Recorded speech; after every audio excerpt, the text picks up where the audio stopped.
रात के ठीक 2 बज रहे हैं। बाहर एक सर्द घना अंधेरा है और इस सुनसान हाईवे पर दूर दूर तक कोई नहीं है सिवाय किनारे जलते हुए इस अलाव के। तो रात के इस सफर के थके हुए मुसाफिरों, आज के इस खास विश्लेषण में आपका स्वागत है। आज हम कुछ ऐसी सच्चाइयों के सायों के करीब जाएंगे जो सदियों से हमारे ही इर्द गिर्द भटक रहे हैं।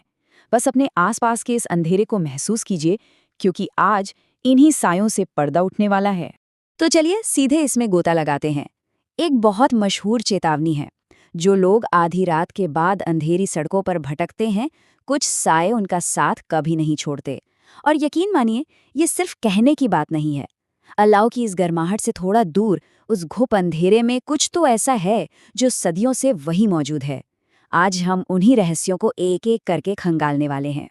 पहला पड़ाव, रात के साए। तो हमारा आज का एक खौफनाक सफर कुछ इस तरह आगे बढ़ेगा। हम शुरुआत करेंगे प्राचीन काल के एक पौराणिक श्राप से, फिर चलेंगे मध्यकालीन युग के भानगढ़ में, उसके बाद लौटेंगे आज के इसी सुनसान खूनी हाईवे पर, और आखिर में झांकेंगे साल 2050 के एक बेहद डरावने भविष्य में। चलिए लौट चलते हैं अतीत में, एक अमर योद्धा की उस अंतहीन पीड़ा की तरफ जिसे हम अश्वत्थामा का श्राप कहते हैं। देखिए, अमरता को हम अक्सर एक वरदान मानते हैं ना, है ना? लेकिन जरा सोचिए, अगर मृत्यु ही आपसे मुंह मोड़ ले तो? भगवान कृष्ण ने अश्वत्थामा को अमरता का वरदान नहीं, बल्कि सीधा नर्क दिया था। एक ऐसा भयानक श्राप जहां वो अपनी गलतियों का बोझ लेकर युगों युगों तक बस भटकता रहे। ये कोई जीत नहीं थी, ये तो एक अंतहीन सजा थी। और सबसे डरावनी बात तो ये है कि कहा जाता है ये साया आज भी एक ताज़ा घाव लिए भटक रहा है। जी हाँ, पौराणिक रहस्य बताते हैं कि उसके माथे से मणि निकाल ली गई थी और वहाँ एक ऐसा घाव बन गया जो कभी नहीं भरता। आज भी हजारों साल बाद कई जंगलों और बीहड़ इलाकों में एक लंबा चौड़ा इंसान माथे से रीसते हुए खून के साथ देखा जाता है। क्या वो आज भी सच में जिंदा है? ये सवाल आज भी अनसुलझा है। आप वक्त में थोड़ा आगे बढ़ते हैं। हमारा अगला पड़ाव है भानगढ़ का श्राप, एक ऐसी गुत्थी जिसे आज तक कोई सुलझा नहीं पाया। अब इन दोनों को जरा साथ रखकर देखिए। एक तरफ अश्वत्थामा का श्राप है, जो एक शारीरिक दैवीय सजा थी। वहीं दूसरी तरफ भानगढ़, ये पूरी तरह से काले तांत्रिक जादू का नतीजा था। ये श्राप सीधे आपके दिमाग से खेलता है। वहां आत्माएं कैद हैं।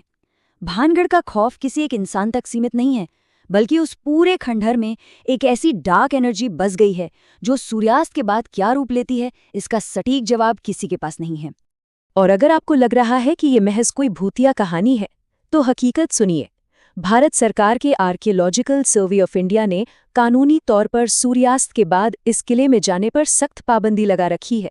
जाहिर सी बात है, कोई भी सरकारी संस्था सिर्फ किसी सुनी सुनाई कहानी के डर से ऐसा बोर्ड तो नहीं लगाएगी।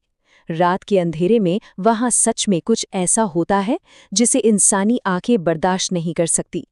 इतिहास से निकलकर अब लौटते हैं वर्तमान में, इसी 2 बजे के खौफनाक हाईवे पर, जहां इंतकाम आज भी जिंदा है। रात के 2 बज चुके हों, सड़क एकदम वीरान हो और अचानक हेडलाइट की रोशनी में एक औरत लिफ्ट मांगती हुई दिखे। किसी भी थके हुए मुसाफिर की रीढ़ की हड्डी में सिहरन दौड़ाने के लिए इतना ही काफी है। आग की रोशनी जहां खत्म होती है ना, वहां से शुरू होने वाले इस घुप अंधेरे हाईवे में ऐसी कई सच्ची खौफनाक घटनाएं जन्म लेती हैं। तो अहम बात यह है कि ये सिर्फ इत्तेफाक बिल्कुल नहीं है। रात 2 बजे के बाद दिखने वाले साए, सड़क किनारे फंसी हुई आत्माएं, इन सब का सीधा कनेक्शन होता है किसी बहुत ही भयानक पुराने सड़क हादसे से। ये साए असल में उन आत्माओं के हैं जो उस हादसे के बाद आगे नहीं बढ़ पाईं, जिनका सफ़र इसी हाईवे पर कहीं अचानक और बहुत दर्दनाक तरीके से खत्म हो गया। उनके लिए ये सड़क कोई रास्ता नहीं, उनकी कब्र है। और यहीं हवा में एक बहुत खौफनाक सवाल तैरने लगता है। क्या वो सुनसान सड़क पर खड़ी औरत सच में मदद चाहती है, या फिर वो अपने उस पुराने हादसे का बदला ले रही है? जरा सोचिए, अगर कोई उस अंधेरी सड़क पर गाड़ी रोकता है तो वो किसे अंदर बिठा रहा है, एक जरूरतमंद को या खुद अपनी मौत को? तो ये थे अतीत और वर्तमान के भूत।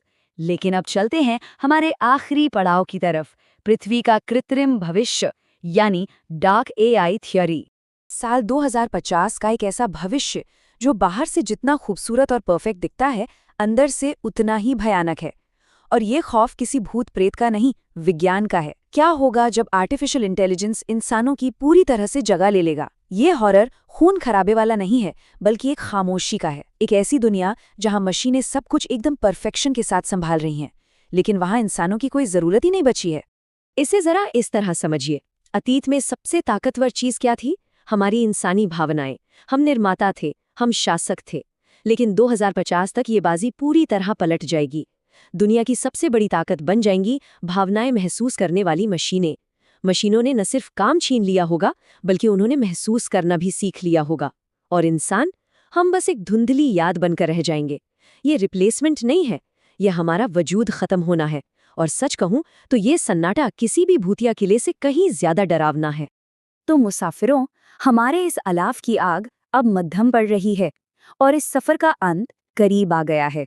लेकिन वापस उस अंधेरे हाईवे पर लौटने से पहले खुद से ये सवाल जरूर पूछिएगा, इन सब में सबसे भयानक साया कौन सा है?